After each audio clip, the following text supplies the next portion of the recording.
जसजसे लोकसभा निवडणूक मतदानाचे दिवस जवळ येत आहेत तसतसं अहमदनगर जिल्ह्यातील राजकारण तापू लागलेलं आहे। अहमदनगर दक्षिण लोकसभा मतदारसंघाचे भाजपचे उमेदवार सुजय विखेंना गोळ्या घालण्याची धमकी देणारी ऑडिओ क्लिप सोशल मीडियावर व्हायरल झालेली आहे। आता याच व्हायरल ऑडिओ क्लिपवरून राजकीय आरोप प्रत्यारोपांचं सत्र सुरू झाल्याचं दिसतंय।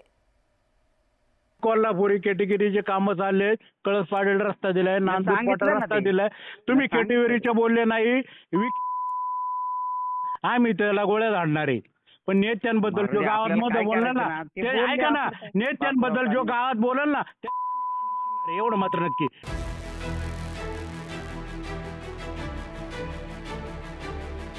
याच ऑडिओ क्लिपवरून सध्या अहमदनगर दक्षिण लोकसभा मतदारसंघामधील राजकीय वातावरण चांगलंच तापल्याचं दिसतंय।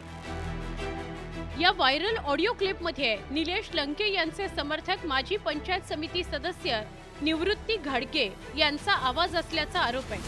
त्यांनी पारनेर तालुक्यातील कळस इथल्या माजी उपसरपंच गणेश काने यांना धमकीवजा इशारा आणि खासदार सुजय विखेंनाही गोळ्या घालण्याची धमकी दिल्याचा आरोप आहे। या मुद्द्यावरून आता राधाकृष्ण विखे पाटलांनी लंकेंना टार्गेट केल्याचं दिसतंय। जिल्ह्याला एक वेगळं वलय आहे राजकीय दृष्ट्या। एक प्रगल्भ नेतृत्व जिल्ह्याला मिळालेलं आहे।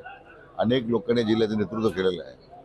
अशा कधी वस्तुस्थिती नव्हती। मुळात ज्यांची पार्श्वभूमी जर गुन्हेगारीची असेल, हे गुन्हेगारांना सांभाळण्याची असेल तर त्यांच्यावर वेगळ्या अपेक्षा काय करणार? विखेंच्या या आरोपांनंतर महाविकास आघाडीचे उमेदवार असलेल्या निलेश लंकेंनीही जोरदार पलटवार केलेत। दहशत कोण करतं आणि कोणाची आहे हे जनतेला माहिती आहे, असा टोला लंकेंनी लगावलाय। जे एकमेकाबद्दल जर कोणाचा फोन असेल ना तर त्यांच्यावर कारवाई करा ना, आमचं काही म्हणणं नाही। उलट इतके हास्यास्पद गोष्ट आहे। काल राऊरी तालुक्यात असताना मला ते फोटो दाखवले एक जणांनी SP ला निवेदन देताना। SP ऑफिसला जे लोकांनी SP ऑफिसला तोडफोड केली तेच निवेदन द्यायला होते।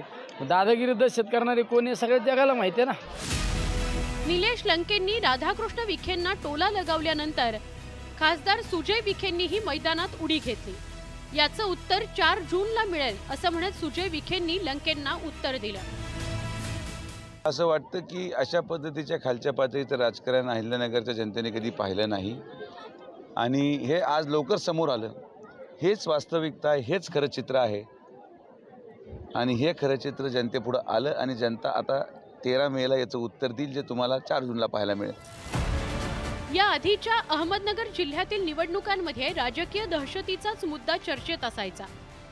2019ची लोकसभा निवडणूक असो किंवा विधानसभा निवडणूक, प्रत्येक निवडणुकीत याच मुद्द्यावर प्रचार व्हायचा। आता पुन्हा एकदा या ऑडिओ क्लिपमुळे दोन्ही उमेदवारांच्या प्रचारात दहशतीचा मुद्दा लक्षवेधी ठरतोय। त्यामुळे याचा फायदा नेमका सुजय विखे पाटलांना होतो की निलेश लंकेंना, हा विषय निकालानंतरच स्पष्ट होईल। Bureau report, news 18 Lokmat. यासोबतच इतरही काही महत्त्वाचे रिपोर्ट्स आपण पाहणार आहोत। तुर्तास एक छोटासा ब्रेक घेऊन लगेचच